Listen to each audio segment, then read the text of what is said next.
wabarakatuh. Perkenalkan, saya Fatika Amalia dengan NIM 21020161550. Di sini saya akan mereview apa yang saya dapat selama mengikuti mata kuliah Sosiologi Hukum selama 1 semester. Jadi apa sih sosiologi hukum itu? Sosiologi hukum merupakan cabang ilmu sosial yang mempengaruhi hubungan antara hukum dan masyarakat. Ini mencakup analisis tentang bagaimana norma hukum berkembang, diterapkan, dan mempengaruhi perilaku sosial dalam suatu komunitas. Sosiologi hukum menganalisis tentang bagaimana norma hukum itu dapat berkembang, diterapkan, dan mempengaruhi perilaku dalam masyarakat dalam suatu komunitas. Sosiologi hukum ini berkembang sebagai hasil dari pemahaman bahwa hukum tidak hanya dapat dipahami dari sudut pandang normatif, tetapi juga melalui analisis faktor-faktor sosial dan budaya yang mempengaruhinya. Latar belakang adanya sosiologi hukum ini diantaranya karena reaksi terhadap pendekatan normatif yang hanya fokus pada aspek hukum sebagai peraturan tanpa memperlihatkan konteks sosial. Yang kedua, keterlibatan sosial dalam proses hukum. Sosiologi hukum ini menyoroti peran masyarakat dalam pembentukan, pelaksanaan, dan perubahan hukum. Ya, ini melibatkan pemahaman terhadap bagaimana nilai, norma, konflik, dan masyarakat berkontribusi pada pembentukan sistem hukum. Yang ketiga, pengaruh gagasan sosial umum. Jadi perkembangan sosiologi hukum, terutama dengan pemikiran tokoh-tokohnya seperti Emil Durkheim, Max Weber, dan yang lain-lain, memberikan dasar untuk pemahaman tentang hubungan antara hukum dan masyarakat. Mereka menekankan pada pentingnya faktor sosial dalam pembentukan institusi dan norma. Yang keempat, perubahan sosial dan hukum.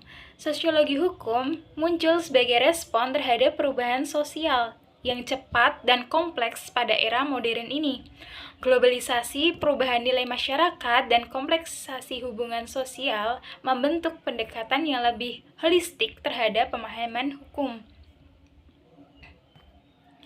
Dengan mengintegrasi elemen-elemen ini, sosiologi hukum bertujuan untuk memberikan wawasan yang lebih dalam tentang bagaimana hukum dan masyarakat saling terkait, dan bagaimana mereka mempengaruhi satu sama lain.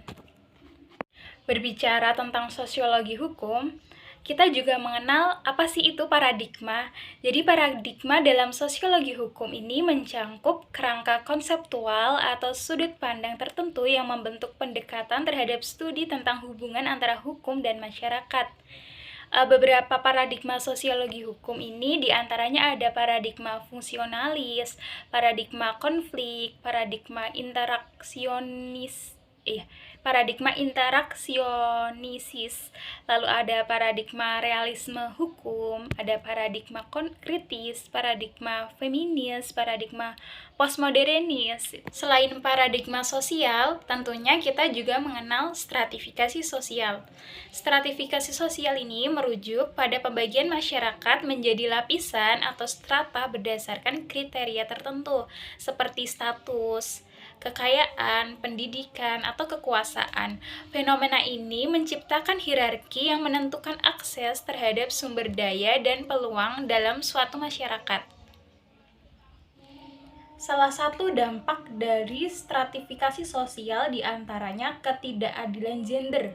Ketidakadilan gender dalam stratifikasi sosial mengacu pada ketidaksetaraan dan diskriminasi yang dialami oleh individu berdasarkan jenis kelamin.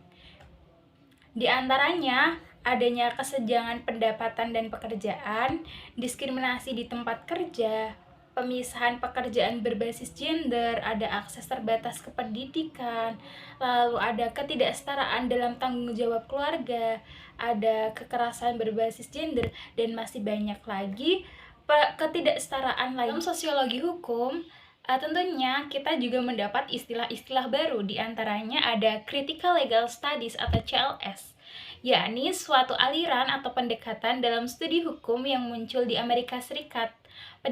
Pendekatan ini bersifat kritis terhadap hukum dan sistem hukum yang menekankan bahwa hukum ini tidak hanya bersifat netral dan objektif, melainkan mencerminkan dan memperkuat kekuasaan dan ketidaksetaraan dalam masyarakat.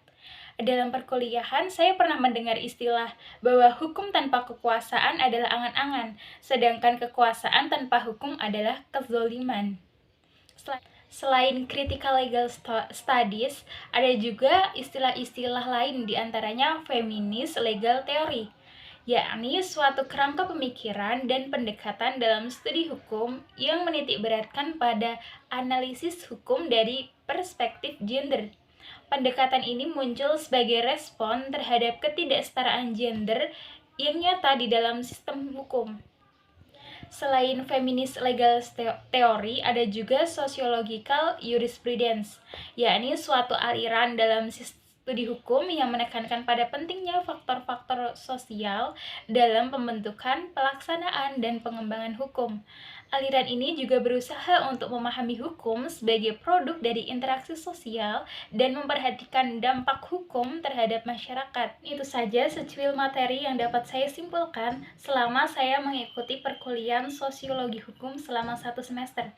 Tidak lupa saya ucapkan banyak terima kasih kepada ibu dosen yang telah membimbing kami semua. Kurang lebihnya saya mohon maaf. Wabillahi taufiq wal hidayah. Wassalamualaikum warahmatullahi wabarakatuh.